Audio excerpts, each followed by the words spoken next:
দুর্গাপুরে অনুষ্ঠিত হলো ভারত বাংলাদেশ যৌথ উদ্যোগে বর্ষা সুন্দরী অপরূপা সিজন 4-এর অডিশন। সিটি সেন্টারে সিটি রেসিডেন্সিতে সৌন্দর্য প্রতিযোগিতার অডিশনের এই আসর বসে। ভারতের পাশাপাশি বিচারক হিসেবে বাংলাদেশে জাজও ছিলেন। দুর্গাপুরে প্রথমবার এই অডিশন নেওয়া হচ্ছে বলে জানান অন্যতম উদ্যোক্তা শর্মিষ্ঠা ঘোষ। অপরূপা সম্পর্কে নতুন করে আমাকে দুর্গাপুরকে বলতে হচ্ছে। অপরূপা সিজন 1, মানে আমরা এটা সিজন 4-এ চলে এসেছি। একটা নয়, পরপর আমরা 4টে করেছি। হয়তো করোনার জন্য আমাদের বিগত 2-3টে এপিসোড সিজন বন্ধ ছিল।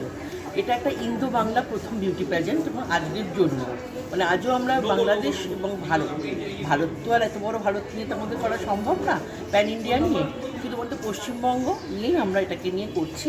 তবে এই প্রথম দুর্গাপুর অডিশন আমাদের কাছে প্রথম, এবং সেটা সম্ভব হয়েছে আমার পার্টনার ডক্টর অয়ন চক্রবর্তীর জন্য। উনি আমাকে সাহস দিয়ে বলেছেন এখানকার মেয়েদের থেকেও কিছু ট্যালেন্টকে আপনারা চান্স দিন।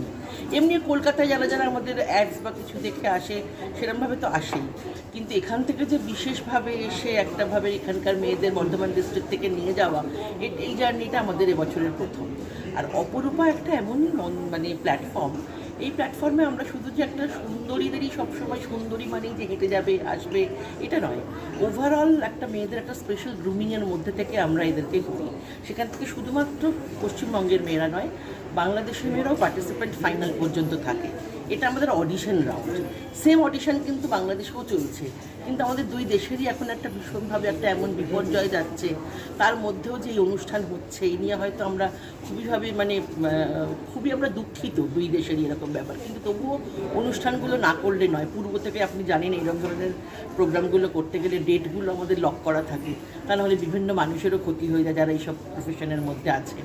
তাই জন্য আমরা কোনোভাবে এগিয়ে নিয়ে যাচ্ছি প্রোগ্রামটাকে, এবং সেটা করবও আমরা শেষ পর্যন্ত। বিপর্যয় তো সব কিছু শান্ত হয়ে যাবে, কিন্তু একটা প্ল্যাটফর্ম থেকে একটা সাধারণ মেয়ে থেকে একটা অসাধারণ হয়ে ওঠার গল্পই হচ্ছে বর্ষা সুন্দরী অপরূপা। অপর উদ্যোক্তা ডক্টর অয়ন চক্রবর্তী জানান যে আসানসোল, দুর্গাপুর, রানীগঞ্জ, অন্ডাল সব জায়গা থেকেই প্রতিযোগী এসেছে, তবে খুব কম সময়ের মধ্যে এটা প্রস্তুত করা হয়েছে। হ্যাঁ, মানে আমি যখন এটার জন্য আমরা খুব কম সময়ে রেখেছিলাম, মানে খুবই কম সময় পেয়েছিলাম, 7 থেকে 10 দিন পেয়েছিলাম, কেননা হঠাৎ মাথা থেকে বেরিয়েছিল যে আমরা দুর্গাপুরেও করব এবং দুর্গাপুরে অডিশনটাকে এক্সটেন্ড করব। তো সেই হিসেবে আমরা যে ধরনের সাড়া পেয়েছি সেটা নিতান্তই, মানে আমি একবারই বলবো না যে আমরা সাড়া পাইনি, কিন্তু যে সাড়াটা আমরা পেয়েছি বিভিন্ন জায়গাকে বেস করে, যেমন আসানসোল, রানীগঞ্জ, অন্ডাল, দুর্গাপুর, এখান থেকে সব জায়গা থেকেই ক্যান্ডিডেট এসেছে।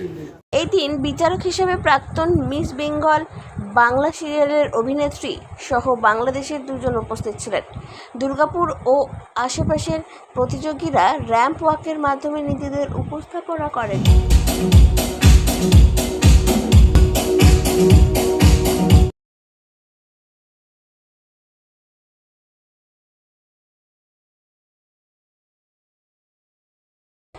বাংলাদেশের ঢাকা টকিজের অন্যতম কর্ণধার রামিম রায়হান এই দিন বিচারকের আসন অলঙ্কৃত করেন। তিনি বলেন যে তারুণ্যের সন্ধানে এই বর্ষা সুন্দরী অপরূপা প্রতিযোগিতা। অবশ্যই যেটা ছিল আপনারা দেখেছেন, সারা বিশ্বের মানুষ দেখেছে যে তরুণদের যে একটা জয় জয়কার। আমরা হয়তো অনেকেই বলি যে এই জেনারেশনটা হয়তো মুখ না, এই জেনারেশনটা তুমুক না, আগেই ভালো ছিলাম, কিংবা এই জেনারেশন তো ফুললি মোবাইল ফ্রি, কিংবা তারা ইন্টারনেট বেস, হ্যাঁ, তাদের কোনো ব্যাকগ্রাউন্ড তৈরি হচ্ছে না, তাদের সামনের পথ চলাটা তারা ঠিক করতে পারছে না। কিন্তু এটা ভুল প্রমাণ করেছে বাংলাদেশের তরুণ তরুণীরা। তো এটা যেহেতু তরুণীদেরই একটা উদ্যোগ, এখানে যারা আসে তারা ম্যাক্সিমাম তরুণী, তাদের এই প্ল্যাটফর্মটা তারা নিজেরা যখন অর্জন করে নেয়, তারা যখন নিজেরা এখানে আসে, তাদের কিন্তু সামনে একটা বড় পথ চলার একটা পথ তৈরি হয়। এই পথটা দেখিয়েছে হচ্ছে বর্ষা সুন্দরী। 4টা সিজন, মানে প্রথম ফার্স্ট সিজন, সেকেন্ড সিজনের পরে এটা কিন্তু 4th সিজন। তো 3rd সিজনে আমি দেখেছি যারা এই প্ল্যাটফর্মে এসেছিলো আমাদের দেশে কিংবা কলকাতার, তারা কিন্তু এখন ভালো ভালো জায়গায় কাজ করছে, আমি দেখেছি সেটা কাজ করছে। তো এইবারে সেই সুযোগটা থাকবে অবশ্যই, কারণ সব অর্গানাইজেশন কিংবা বিজ্ঞাপন ক্ষেত্রে কিংবা মিডিয়াতে অনেকেই অপেক্ষায় থাকে যে এবার বর্ষা সুন্দরী থেকে কে আসছে কিংবা কাকে আমরা পাবো। তো নতুনদের ভিতর থেকে ভালো কাউকে তুলে আনার জন্যই এই প্ল্যাটফর্মটা, যেটা সিজন 1 থেকে আসলে উদ্দেশ্য ছিল অর্গানাইজার যিনি শর্মিষ্ঠাদি, উনিই ফাউন্ডার। আমরা বলতে পারি হয়তো কো ফাউন্ডার হিসেবে প্রথম থেকে ছিলাম। হ্যাঁ, এখনও তো জাজ টেবিলে বসছি, কিন্তু ওই যে প্রথমের পত্রটা তো সহজ ছিল না, অনেক কঠিন ছিল। এখন হয়তো সহজ হলেও এখন আশপাশে অনেকেই আছে, কিন্তু সেই সময় কিন্তু ছিল না। দুর্গাপুর থেকে কৌশিক বসুর রিপোর্ট, 99 নিউজ বাংলা।